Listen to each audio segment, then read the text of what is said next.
3 December 2023-এর পর দীর্ঘ 2 বছর অপেক্ষা করার পর শ্রেয়াস আইয়ার ফাইনালি বন্ধুরা ভারতীয় টি-20 দলে সুযোগ পেয়েই গেল। নিউজিল্যান্ডের সাথে 5 ম্যাচ টি-20 সিরিজের জন্য বন্ধুরা ভারতীয় স্কোয়াড ঘোষণা করে দেওয়া হয়েছে। যে স্কোয়াডটা কিন্তু আবার টি-20 বিশ্বকাপের স্কোয়াড, আর এই স্কোয়াডের মধ্যে দুটো পরিবর্তন আছে। সবার আগে বন্ধুরা তোমরা স্কোয়াডটা দেখে নাও, তারপরে বেশ কিছু আলোচনা করব। সূর্যকুমার যাদব ক্যাপ্টেন, অভিষেক শর্মা, রিঙ্কু সিং, শ্রেয়াস আইয়ার, সঞ্জু স্যামসন, ঈশান কিষান, হার্দিক পান্ডিয়া, অক্ষর পটেল ভাইস ক্যাপ্টেন, শিবম দুবে, জসপ্রীত বুমরা, কুলদীপ যাদব, বরুণ চক্রবর্তী, অর্শদীপ সিং, হর্ষিত রানা এবং রবি বিষ্ণই।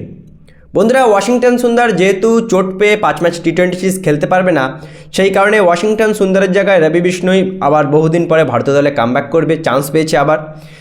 যেহেতু ওয়াশিংটন নেই, ওয়াশিংটন ফিট হলে হয়তো রবি বিষ্ণই আবার বাদ পড়বে।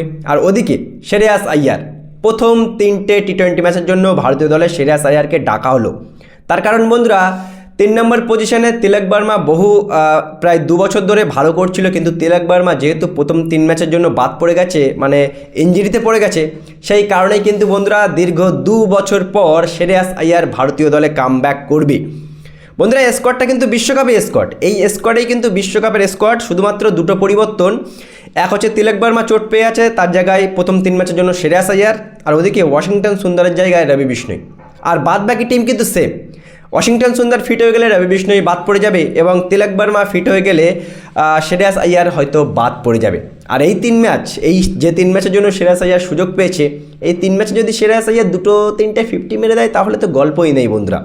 আমরা কিন্তু এটাই চাচ্ছিলাম যে শ্রেয়াস আইয়ার যে করে ভারতীয় দলে ঢুকুক। তাই বলে তিলক বর্মা যে ইম্পর্টেন্টটা ক্রিয়েট করতো, তিলক বর্মা যে এত অসাধারণ প্লেয়ার, তার কিন্তু ফিট হওয়া অত্যন্ত জরুরি টি-20 বিশ্বকাপের আগে। কি বলবে বন্ধুরা এই স্কোয়াড নিয়ে অবশ্যই জানাবে, এবং শ্রেয়াস আইয়ার দীর্ঘ 2 বছর পর ভারতীয় টি-20 দলে কামব্যাক করছে, তোমরা কতটা খুশি অবশ্যই জানাবে কমেন্ট করে। ভিডিওটি ভালো লাগলে শেয়ার করে চ্যানেলটি অবশ্যই সাবস্ক্রাইব করে দেবে।